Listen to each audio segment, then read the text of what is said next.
Hey everyone, welcome to the channel. Today we're going to do a deck review of the Deep, Dark, and Dangerous Oracle by Stacey Demarco and illustrated by Kinga Brichugi.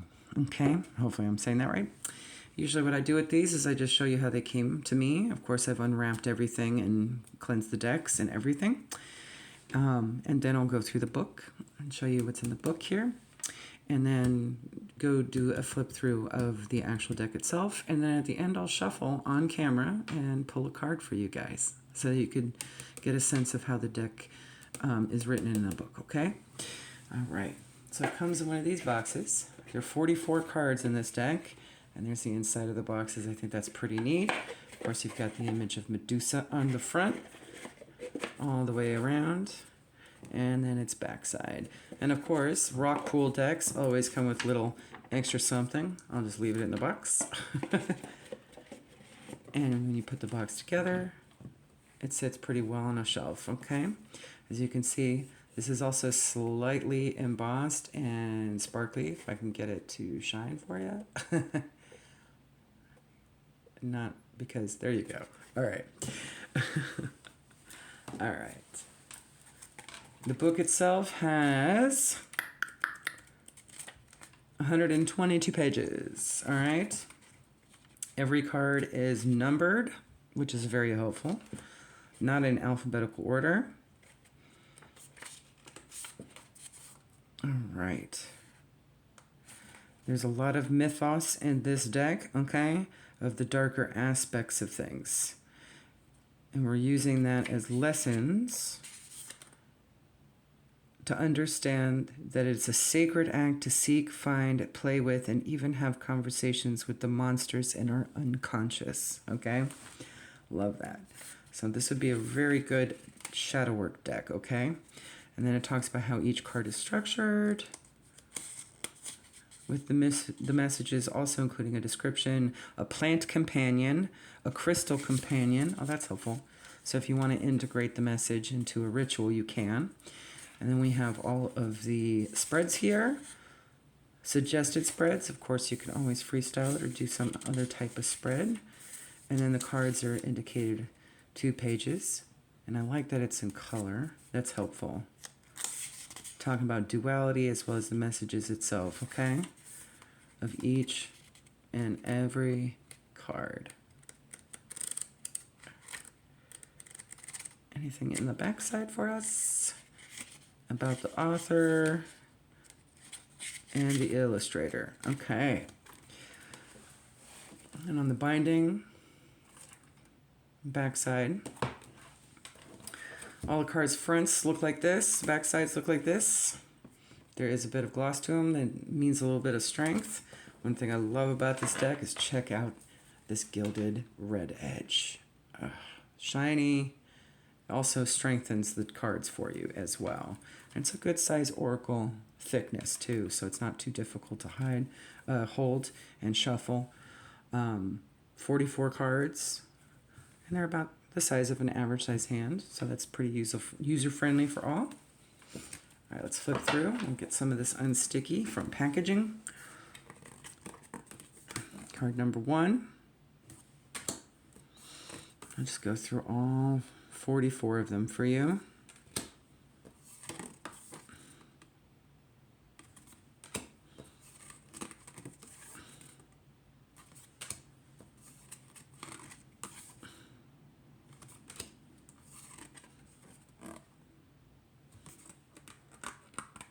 Okay, good. They're thick cards. That's actually really good. Which means they'll last a long time, no matter how you shuffle. Ooh, love it. These are mythos from all over the world. That's good. You got your Mayan god. All right.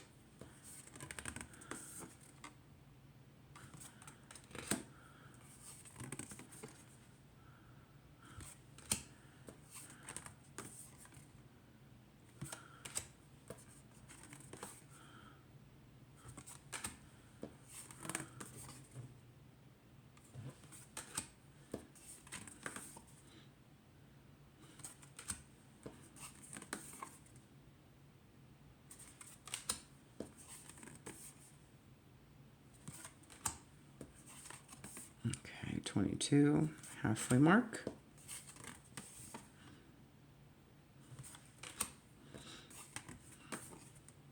I like that depiction of Kali. That's great. Of course, we're going to have our good boy, Anubis.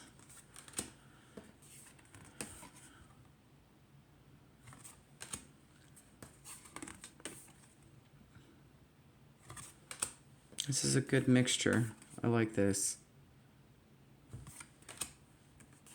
And we got some Halloween archetypes here, shapeshifter energy.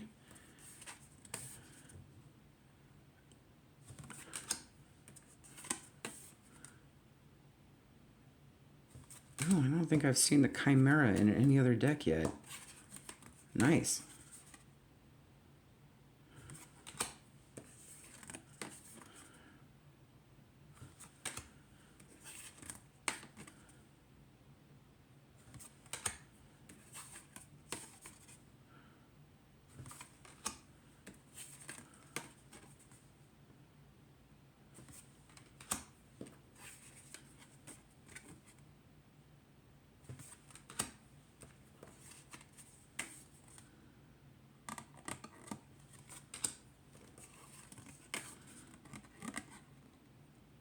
Again, those thick cards are so handy. Okay.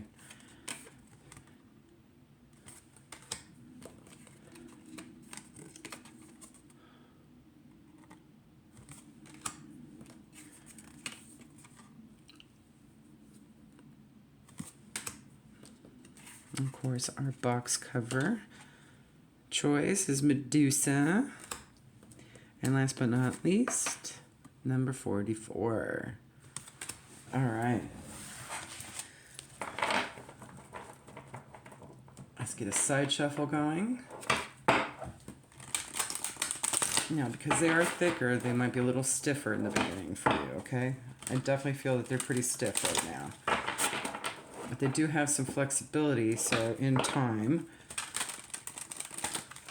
they still shuffle pretty well, if you ask me. Hand shuffle. Okay. And I have average size hands and carpal tunnel, so if I have an easy time doing this, that means the cards are cooperating, okay? All right, let's fan them out, see how that does, all right? I think with time it'll unstick more, but they do seem to be pretty effortless, at least attempting to, on my raggedy table here, all right? Split the deck. All right, you want to do that? All right. And if you wanted to read them reverse, or if you just like the bridge shuffle, let's see how that goes. Oh, they'll loosen up. That wasn't too bad. All right, let's do it one more time. Oh, much easier. Okay. All right, let's get a couple shuffles for you guys. I'm only going to read upright. We'll see what your message is for today. And as maiden voyage for this deck review, and we get a sense of how it's worded in the deck, in the book deck. All right, let's get one, please.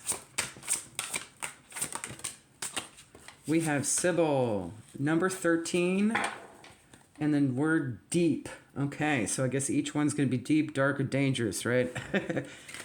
And Sybil with foresight, okay? I do see all those birds, so maybe there's some messages coming through that you need to be aware of, okay? But 13 and 4 might be significant for you. That could be days, weeks, it could be life path numbers, whatever it is, okay? Sybil, develop rituals that will benefit and support you. Connect more strongly with your higher power. Intuition is valuable at this time. Use everything available to you to make a decision. Sometimes the answer is not clear immediately. Give it time. Get support from a trusted, wise friend. The duality on this card is truth and untruth, clarity and opaqueness, okay?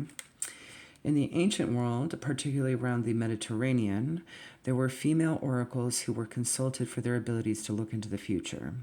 These wise women, called sibyls, were powerful and often educated, and so they were feared. So the word Sibyllia stems from that, okay? The Sibyl herself did not go by her given name, but by the name of the site of her temple. Her old identity washed away when she trained to become a Sibyl. For example, there was the Sibyl of Samos, the Samian Sibyl on the island of Samos. The Sibyls usually spoke the words of the deity that was honored at the site, or the deity guided the divination method she used. And there was complex and deep ritual that surrounded her.